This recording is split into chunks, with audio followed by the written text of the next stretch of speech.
BNP chairperson Khaleda Zia চিকিৎসালয়ে আগামী মঙ্গলবার রাতে লন্ডন যান। আজিয়ে জানুয়ারির 5 তারিখ রবিবার রাতে এই তথ্য জানাই বিএনপির মহাসচিব মির্জা ফখরুল ইসলাম আলমগীর।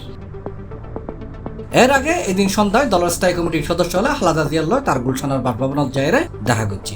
এরপর মির্জা ফখরুল ইসলাম আলমগীর সাংবাদিকদের উদ্দেশ্যে হয়ে মঙ্গলবার রাতে লন্ডনের উদ্দেশ্যে রওনা হইব Khaleda Zia.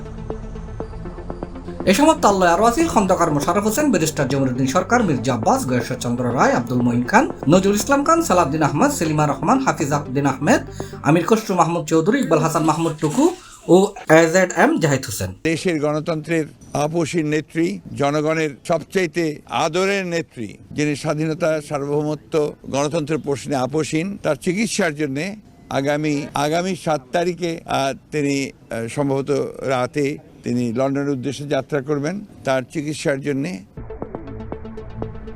C plus TV, Chittagong.